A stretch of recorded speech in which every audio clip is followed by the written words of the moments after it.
Hooray for Hollywood! Hello there, Stan the Movie Man with your WIMZ.com movie review. This week, overwhelmingly, you sent me to see Evil Dead. It stars Jane Levy, Shiloh Fernandez, Lou Taylor Pucci, Jessica Lucas, and Liz Blackmore. It is the story of 5 young folks who go off to a cabin that is way back in the woods. And the reason for their visit there is because Mia, played by Jane Levy, has a heroin addiction problem. And she's going to try to beat it cold turkey with her friends there with her. One of those is her brother David, played by Shiloh Fernandez, who had left the family a long time ago to go to work in another city. His and Mia's mother was mentally ill, and he just couldn't handle it, so he ran away, essentially. And Mia still has some issues with him, as does Eric, played by Lou Taylor Pucci, who is now a high school teacher, and also one of David and Mia's friends, along with Olivia, played by Jessica Lucas. She is a registered nurse, and she is there to try to help Mia through the withdrawal symptoms from the heroin. Natalie, played by Liz Blackmore, is David's girlfriend. When they get there, to the cabin, Mia says she smells a horrid smell like death, but nobody else seems to be able to smell it, until they discover the door built into the floor that leads to the cellar, and when they open it, there's this horrific smell. They go down there to investigate, and there are cats hanging from the ceiling. They've been there a while. They're all desiccated. There's also a support beam in the cellar that is charred like it's been on fire. We know why that has happened because we saw the very, very first of the movie. There's also a book down there that has been wrapped in plastic and barbed wire. Eric decides he's going to check out the book, so he cuts the barbed wire, tears open the plastic, and finds this book that appears to be covered in human skin. He opens the book, and inside there's some arcane language that also has, the book also has pictures that seem to depict witchcraft or devil worship or demons or something. Some of the pages have been partially translated, and they are written in the margins. There are foul words, there are instructions to kill or to burn or whatever, and there's also pictures of how to do something that at first they don't realize. Eric reads an inscription that he finds in the book in its native language. It's near the front of the book. And what he doesn't realize is he has released a demon that has been purged before in that very cabin.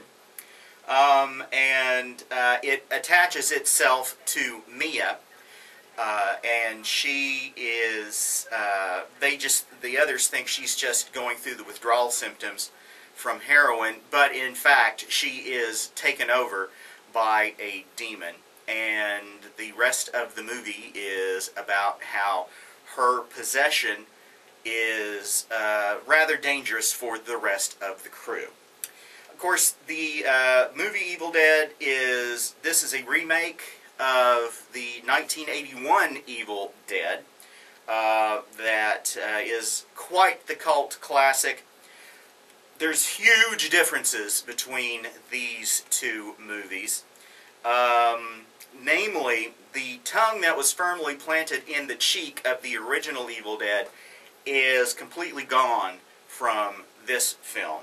It is a very serious effort at a horror picture.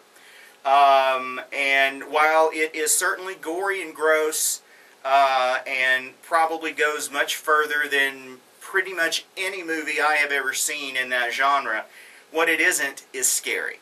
There may be a couple or 3 times where you get a fright, and some of them are fake frights that, you know, you're being led to believe something scary is happening, and it isn't really. But then, of course, immediately after that fake fright, you get the real fright, and it just wasn't all that scary. I I mean, I kind of enjoyed the movie because I was always curious what was going to happen next, and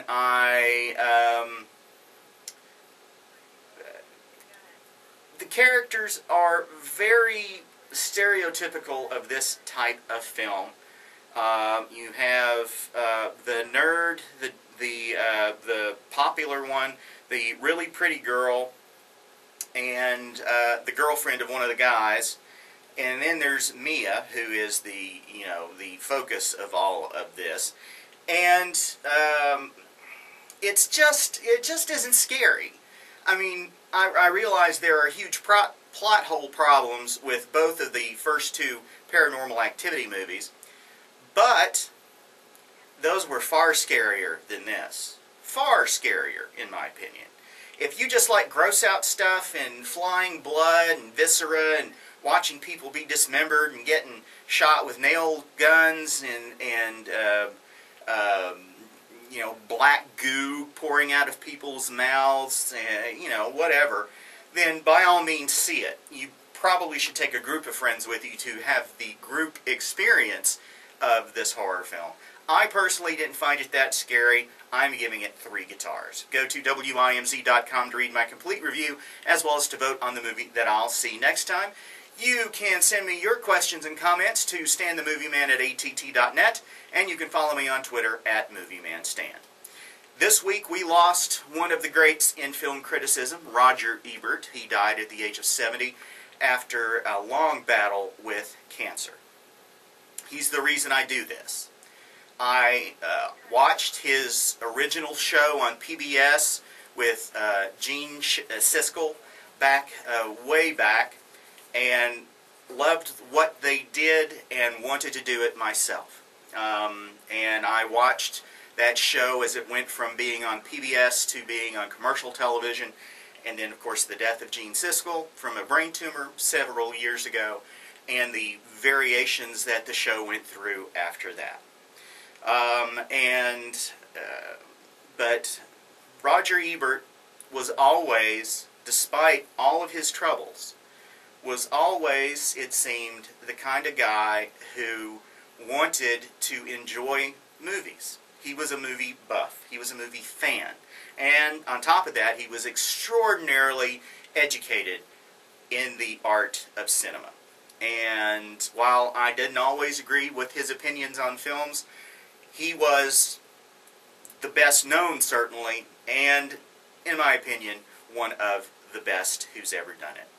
Mr. Ebert, 2 thumbs up life from me, and until next time, the balcony is closed. My hair is off to you, sir. Until next time, see ya.